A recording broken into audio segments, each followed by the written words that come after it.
Ингушские и российские флаги в этот солнечный день развиваются на ветру. На фоне мемориала памяти и славы, тем более в руках молодых людей, готовых служить своей родине, картина смотрится весьма колоритно. Празднование Дня призывника начинается с гимнов.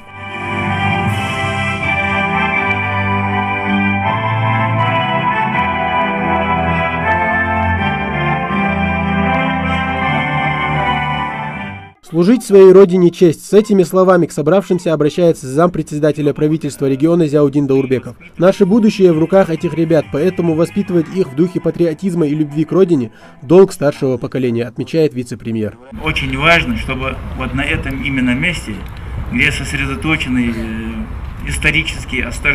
основные исторические вехи развития нашего народа, чтобы вот вы воспитывались именно на тех подвигах, которые совершались представителями нашего народа.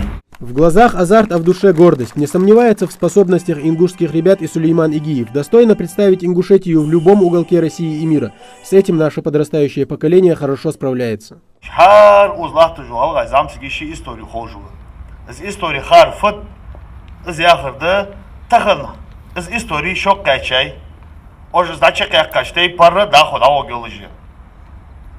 Дауяхту боху бой кунахимо, ухаман якилил дах, араха дамилкачаче, галгай кунахи бадза кунахи бояж, вент эрц юсугёлыш. Галгай мягко даху кашмягкашка лила дачик дал эхту боху бой. Самые юные участники акции подготовили для гостей и виновников торжества специальную программу. Первым делом песня, разумеется, на патриотическую ноту.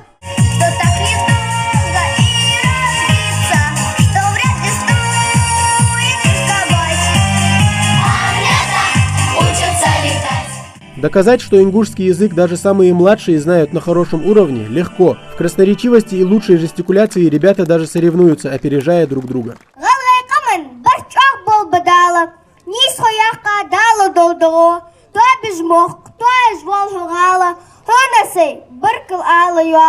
А будущие призывники отмечают, акция радует не столько масштабностью, сколько тем, что проводится на мемориале памяти и славы, историческом комплексе, где в каждом памятнике и стеле отражено немало страниц истории ингушского народа. Военная служба дает любому мужчине почувствовать, каково это быть, служить в армии и стать защитником своего отечества, своей родины.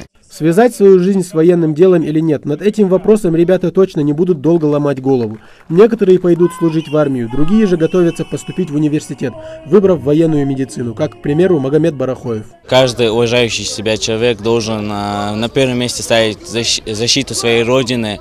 Это обязанность каждого человека, я так считаю. Я хочу связать свою жизнь с медициной, военной медициной, чтобы помогать людям, оказывать в дальнейшем им помощь. Чтобы определиться с направлением в жизни, перед тем, как отдать долг родине, у ребят еще есть время. Ведь самое важное не то, за сколько тысяч километров от своей республики они окажутся, а то, что принести пользу своей родине они смогут в любой точке земного шара. Тамерлан Хамхоев, Адам Далаков, Новости 24.